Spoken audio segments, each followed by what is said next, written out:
जी नाज़रीन, प्रोग्राम एक दफ़ा फिर आपको खुशामदीद कहते हैं और अब लोग ये सवाल उठाना शुरू हो गए हैं कि जी बताया ये जाए कि आप इस मुल्क में टूरिज़म को प्रमोट करने की बातें कर रहे हैं, आप दुनिया भर से लोगों को कह रहे हैं कि जी आइए और पाकिस्तान देखिए, बहुत खूबसूरत है। पाकिस्तान में जो टूरिज़म है उसके रेवेन्यू से आप बताते हैं कि क्या क्या कुछ हो सकता है, पाकिस्तान की किस्मत बदल सकती है।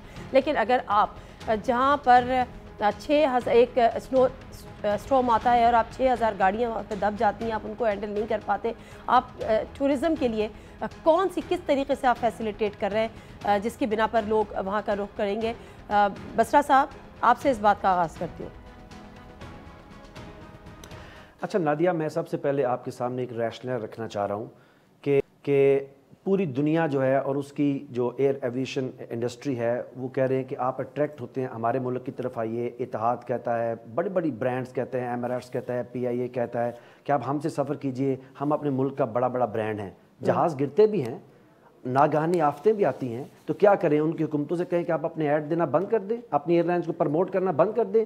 देखिए, टूरिज़्म पाकिस्तान का एक बुनियाद है जिससे पाकिस्तान आगे जा सकता है। तो इसका हरगिज़ मतलब ये नहीं कि एक नागहानी आफत को हम बुनियाद बना के ये कहना बंद कर दें। तो मेरे ख्याल में ये इसका रैशनल है। नागहानी आफत का आपको इल्म था बसरा साहब? नागहानी आफत का रेड अलर्ट जारी हुआ था, उसके लिए क्या इंतजाम किए गए? मैं तो सिर्फ ये पूछना चाह रही हूँ।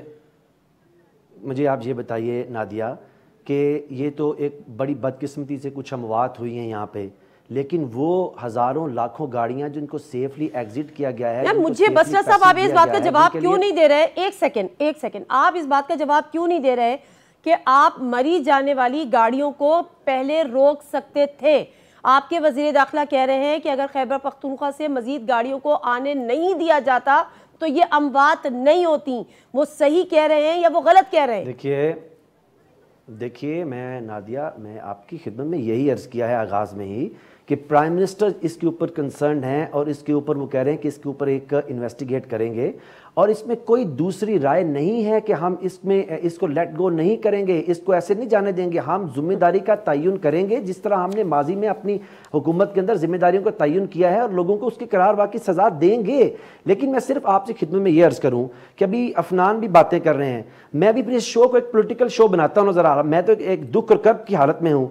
मुझे बताइए कि अगस्त 2017 के अंदर इंतज़ामिया की गफलत क्या होती है? मैं आपको बताता हूं। मैं पहले ये बात करना नहीं चाह रहा था कि अफसोस का माहौल है। इंतज़ामिया की गफलत ये होती है कि बावलपुर में एक टैंकर गिरता है और 18 घंटे तक लोग उसका तेल चुराते हैं। इंतज़ामिया वहां मदहोश रहती है। 2017 की बात है, फिर वहां धमाका होता है, 140 लोग जल मरे। इंतज़ामिया की गफलत हुई वहां पे। इंतज़ामिया की गफलत सुन लीजिए, फिर तो PMLN क्यों? अगर वहां भी इंतज़ामिया की गफलत होती थी और आज भी इंतज़ामिया की गफलत होती है तो फिर तो कोई फर्क ही नहीं है अगर आप उनकी एग्जाम्पल कोट कर रहे हैं। इंतज़ामिया मैं सिर्फ ये कह रहा हूँ, देखिए मसला ये है कि हमें इसके ऊपर सियासत नहीं करनी चाहिए। जिस तरह मरियम साहबा सामने आई और अटैक कर रहा PTI के ऊपर जी, इमरान खान के ऊपर जी, और सारे ये अटैक कर रहे हैं। मैं ये कह रहा हूँ कि एक नागहानी आफत है। आप मुझे बताइए, अमेरिका जैसी जदीद रियासत के अंदर सारा इक्विपमेंट है, उनके पास चीज़ें हैं, जंगलों में आग लगती है, नेचुरल क्लाइमेटी है, उनको पता है इतने दिन तूफान चलेगा, आग लग गई है, महीनों आग नहीं बुझती, जदीद तरीन टेक्नोलॉजी है, नेचुरल एक क्लाइमेटी बन जाती है।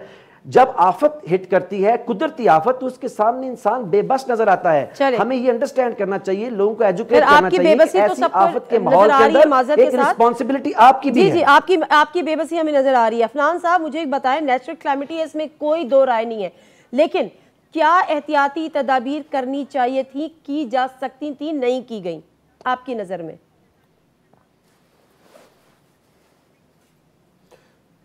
देखिए, बात ये है कि बहस तो उन लोगों से की जाए ना जिन्होंने कुछ बात माननी है, अपनी गलती कभी तस्लीम करनी है, वरना मैं ना मानूँ का इस दुनिया में कोई इलाज है नहीं। बात ये है कि अगर कुछ नहीं कर सकते थे तो फिर आज जो गाड़ियाँ जा रही थी उनको भी ना रोकते, जो कल जा रही थी उनको भी ना रोकते, आप जाने दें, फिर छोड़ दें कहते। बात यह है कि सिविल इंतज़ामिया सोई हुई थी, उनको होश तब आया है जब मीडिया के ऊपर चला है कि लोग मर गए और ट्विटर पे आ गया। उससे पहले इनको कोई ना, ये लोग और जिसको इन्होंने बर्फ़ उठाने का ठेका दिया था वो करप्शन कर गया। ये है सारी कहानी। अब ये मानेंगे नहीं इसको। ये अहमदपुर शर्किया में कह रहे हैं 18 घंटे टैंकर से लोग लेते रहे, और 18 घंटे नहीं, 1 घंटा लगा था। और वो टैंकर इतना बड़ा नहीं होता कि 18 घंटे उसके अंदर से फ्यूल चोरी हो सके।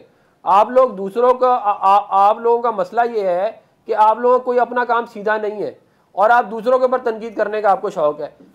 ये टाइम है कि आप लोग शर्म खाएं और कुछ नहीं कर सकते, अपने मुंह बंद रखें। मगर वो वजीर आजम साहब का भी जबान जो है वो कंट्रोल से बाहर है। वो कह रहे हैं मैं शौक हूँ। यार आप शौक के अलावा भी कोई काम कर ले। आप वजीर आजम बन गए भाई, जैसे तैसे बन गए, आप खुदा का खौफ करें। ये शौक लगा आप पूरा मेरे ख्याल में ये बिलो द बेल्ट गुफ्तगू है प्राइम मिनिस्टर के मुताल्लिक, और ये it should not be allowed जी, कब तक चलता रहेगा? वजीर आजम it should not be allowed. आप 2 मिनट चुप हो जाइए, आपकी बारी में बोला, चुप कराएं। नहीं ये तरीका नहीं है। आप चुप हो जाइए, शुड नॉट बी अलाउड तरीका नहीं है। आपको पता है कुछ नहीं, क्या कहते तरीका वरीका आपको बताया, कहते क्या तरीका? आपको सारा इल्म आ गया, आप 2 मिनट अपनी बारी में बोलिएगा। सारा इल्म मैं जो कह रहा हूँ बात ये है कि लोग मर गए, इनकी सिविल। ओ यार मैं आपके कारनामे बताऊं, अब आप चुप हो जाए 2 मिनट के लिए। भाषण दिए जा रहे हैं यहाँ पे बैठ के। मैं ये कह रहा हूँ कि वजीर आजम की जिम्मेदारी है। ये खुद बोलते थे कि हर चीज़ वजीर आजम की उसको डालते थे जब अपोजिशन में थे। हर चीज़ जो कहते थे वजीर आजम रिजाइन कर जाए। आज अपने ऊपर आया तो कह रहे हैं मैं शौक हूँ। और यार ये शौक होने से मसला हल नहीं होगा। आप लोग और ये कह रहे हैं हमने जिम्मेदारी की। आज कोरिया की एग्जांपल दे रहे थे कि वजीर आजम कंटेनर पे बैठ क्या करें? साउथ कोरिया में एक कश्ती डूबी थी तो वहां का वजीर आजम मुस्ताफी हो गया था। वो कश्ती डूबी थी, उसमें हुकूमत की तो कोई गफलत नहीं थी। माल बनाते हैं ना, इमरान खान माल बनाते हैं। बसरा साहब मैं बताऊं माल कैसे बनाते हैं? अच्छा नादिया लेट मी रिस्पॉन्ड। अच्छा मुझे उस्मान साहब एक और बात बताएं। उस्मान साहब एक और बात बताएं। सारे मिलके लेके माल बनाते हैं मरी में, काम नहीं करते क्या कहते हैं? उस्मान बसरा साहब एक और बात बताएं ना, पहले रुक जाएं। हमारे वजीर दाखिला ने कहा, बसरा साहब सुन ले, जनाब यार आप ये किसको लाके आपने मेरे साथ बिठा दिया? मैं तो इनका प्रोग्राम भी नहीं करता। ये आप लोग लाके जूनियर लोगों को, बदतमीज लोगों को लाके बिठा देते। अच्छा एक सेकंड यार आप मेरे से बड़े सीनियर हैं भाई, आप चांद से उतरे हुए हैं। आप अच्छा बसरा साहब ऐसे ना करें, इस वक्त ऐसे ना करें। ये कौन तमाशा देखेगी आप लोगों का? ना करें इस तरह से। अवाम आपको देख रही है, अवाम this is not your show, this is Nadia show, this is Nadia show. She knows किसको बुलाना किसको नहीं बुलाना। बसरा साहब आप जो बोल रहे हैं आप मुझे बार-बार जख्मों पे नमक छिड़क रहे हैं अपनी। क्यों चुप हो जाऊं मैं? क्यों चुप हो जाऊं मैं? ये आप लोग जो इस वक्त क्या बदतमीजी है इसमें मुजाहिरा बिल्कुल भी ना करें। इस सब बिल्कुल माजरत के साथ रोके ना, तमाम दोनों शख्सियात से कहूंगी गैर संजीदगी का मुजाहिरा बिल्कुल भी ना करें। इससे यकीन करें कि कौम इंतहाई गम और गुस्से की हालत में है, तकलीफ की हालत में। वहाँ के जो विजुअल्स आए, वहाँ के जिस तरह से गाड़ी में फैमिलीज, जिस तरह से बच्चे, माँ की गोद में बच्चा था, कोई इस तकलीफ को, इस कर्ब को महसूस कर सकता है? आप सोच सकते हैं कि आप अपनी फैमिली के साथ जा रहे हो और माँ की गोद में वो बच्चा हो और दोनों गाड़ी के अंदर उनकी डेथ हो गई हो और आप लोग सियासत कर रहे हैं। अच्छा नादिया, आप मुझे ये बताइए कि जरा आप चले एक बीइंग अ जज, आप मुझे ये बता दीजिए कि ये किस किस्म की गुफ्तगू कर रहे हैं जी? फलाने को बैठाना नहीं, मैं फलाने के साथ प्रोग्राम नहीं करता, मैं फलाने के साथ। भाई आपको किसी ने खत की, मैंने आपको ईमेल किया कि आप मेरे साथ आके बैठे? ये थर्ड क्लास किस्म की गुफ्तगू होती है। छोड़ दीजिए उनको, आप मेरी बात का जवाब दीजिए। अच्छा छोड़ दीजिए।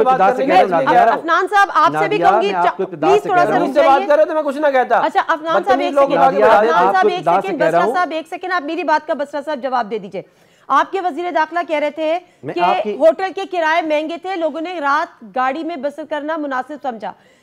आपके वजीर इत्तलात कह रहे थे कि कारोबार चमक रहा है, कई गुना इजाफा हो गया है। कोई चेक एंड बैलेंस है इस मुल्क में कि 40,000 एक रात के किराए वसूल किए जाए होटल्स में?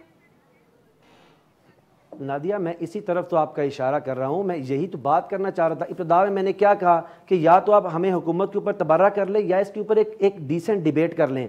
मैं तो ये कह रहा हूं कि हमारा जो एक मुआशरती निज़ाम है उसके अंदर एक डेंट है, उसकी तरफ भी हमें इशारा करना चाहिए। ये पहली दफ़ा नहीं हुआ कि मरी के अंदर लोग गए हैं और उन्होंने गाड़ियों में रात गुजारी है, क्योंकि वहाँ पे किराए बढ़ जाते हैं जब मार्केट इस तरह से ऊपर चली जाती है। और ये सिर्फ मरी में नहीं होता, आप ऊपर चले गिलियात से आगे भी चले जाएँ, नारायण कागान से भी आगे चले जाएँ, ये वहाँ पर भी इसी तरह की सूरत हाल होती है। किराए ऊपर चल जाते हैं, लोग रात को वहाँ होनी चाहिए नहीं होनी चाहिए। देखिए ना, एक मैं इसी तरफ आपको कह रहा हूं कि जहां गवर्नमेंट और उसको इदारों को हम रिस्पॉन्सिबल करते हैं, वहां अपने मुआशरती रवैयों को भी हमें देखना चाहिए।